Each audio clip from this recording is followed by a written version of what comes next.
vous n'êtes pas censé ignorer que Sarkozy a été condamné à 5 ans de prison ferme pour association de malfaiteurs. Nous allons analyser ce jugement extrêmement long, qui fait 380 pages. Et nous allons voir que Sarkozy a été constitué alors que l'infraction par lequel l'infraction au titre duquel il est condamné n'est pas constituée. Donc il a été condamné en l'absence de preuves. Et nous allons voir aussi qu'il y a une erreur de droit, vraisemblablement. Je pense que si Sarkozy fait appel, il a de bonnes chances de gagner, et je ne vois pas comment, devant la Cour de cassation, si la Cour d'appel devait adopter la même argumentation, je ne vois pas comment il n'y aura pas de cassation, très sincèrement. Mais en premier lieu, faisons un petit rappel. Je n'ai aucune sympathie pour Nicolas, sympathie politique, j'entends par là, pour Nicolas Sarkozy, qui, à l'instar des autres présidents de la Troisième République, a travaillé à la destruction de la France. Comment les présidents de la République, à partir de Giscard, ont-ils travaillé à la destruction de la France? Par plusieurs leviers, mais notamment par celui que j'appelle la mâchoire infernale. Qu'est-ce que c'est la mâchoire infernale? D'un côté, on extermine un maximum d'enfants français dans le ventre de leur mère. En 2024, chiffre officiel, 250 000. 250 000 Français qui ont fini à la poubelle, chers amis.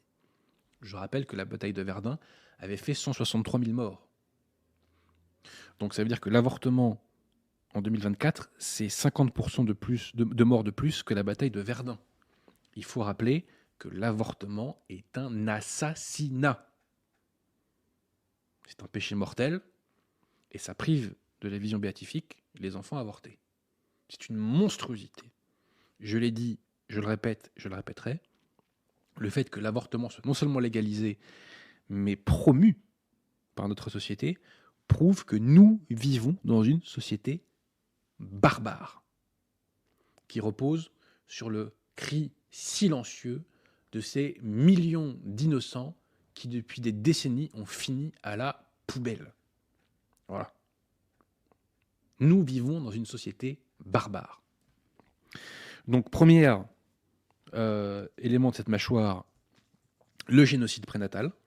Et le deuxième, vous me voyez venir, immigration massive d'un maximum de populations, si possible, qui n'ont aucune affinité culturelle et spirituelle avec la France. Et à quoi aboutit-on?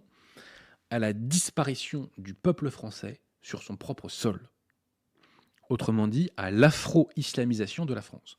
Si j'avais Nicolas Sarkozy face à moi, je lui dirais ceci: Monsieur le Président de la République, pourquoi avez-vous œuvré à l'afro-islamisation de la France? Pourquoi? Quel était l'objectif? On en reparlera, chers amis. Nicolas Sarkozy, par ailleurs, a défendu absolument tous les fondamentaux du système. Les droits de l'homme, la laïcité, l'avortement, les constructions supranationales, l'immigration de masse. Je rappelle que Sarkozy a fait exploser l'immigration légale. L'immigration légale sous Sarkozy était plus de 2 fois supérieure à ce qu'elle était sous Lionel Jospin. Il y a eu une très forte augmentation de l'immigration légale sous Nicolas Sarkozy. Donc, immigration de masse, propagande homosexuelle. Je rappelle que la théorie du genre a été introduite dans les manuels scolaires par M. Luc Châtel, ministre de l'Éducation nationale de Nicolas Sarkozy. Et enfin, métissage forcé. Si 2 personnes veulent se métisser, c'est leur problème, c'est leur affaire, si je puis dire. C'est leur vie privée.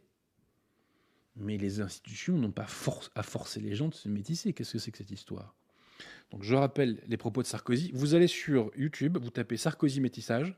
C'est un discours qu'il a fait, je crois, de mémoire, le 17 décembre 2008.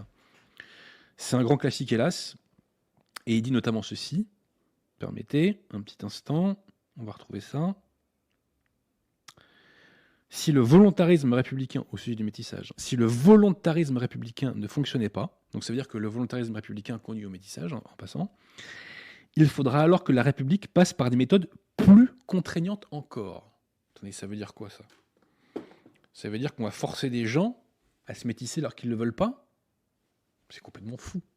Ça n'a aucun sens. Donc on le voit, chers amis, Sarkozy était un homme de gauche. C'est-à-dire que Sarkozy passe pour, entre guillemets, un facho ou quelqu'un d'extrême droite auprès des gauchistes, alors que, en réalité, ils partagent tous les fondements de leur politique. Tous.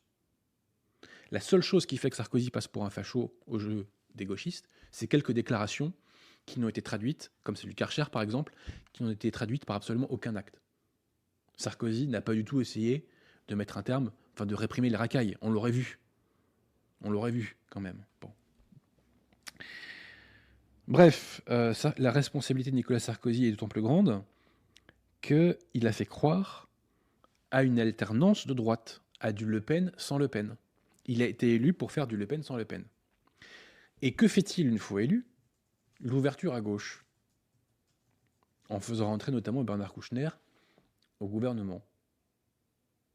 Et là, on peut penser que Sarkozy a été châtié par là où il a péché. Il n'a pas voulu dégauchiser la société, il n'a pas voulu dégauchiser l'État, alors que, je répète, il avait été élu pour ça, pour faire du Le Pen sans Le Pen. Bon, Le Pen Jean-Marie, hein, pas Marine, je précise. Hein. Parce que Marine Le Pen est encore plus à gauche que Nicolas Sarkozy. Beaucoup plus à gauche que Nicolas Sarkozy. Marine Le Pen qui nous a montré tout le sérieux de la politique en prenant courageusement position pour la climatisation dans les écoles pendant l'été et en apportant un chat à un rendez-vous à Matignon. Voilà. Voilà ce que c'est la politique aujourd'hui. Bref. Donc Sarkozy a fait croire cette alternative de droite, cette alternance de droite, devrais-je dire plutôt, et on se souvient qu'au deuxième tour de l'élection de 2007, il avait même dit qu'il fallait liquider mai 68. Bon. On ne l'a pas tellement vu. Bref, il a été châtié par là où il a péché, il n'a pas voulu dégauchiser. Résultat, qui a eu sa peau? Des juges, dont on peut penser que certains sont de tendance de gauche, qui ont lancé toutes ces actions sous le mandat de François Hollande.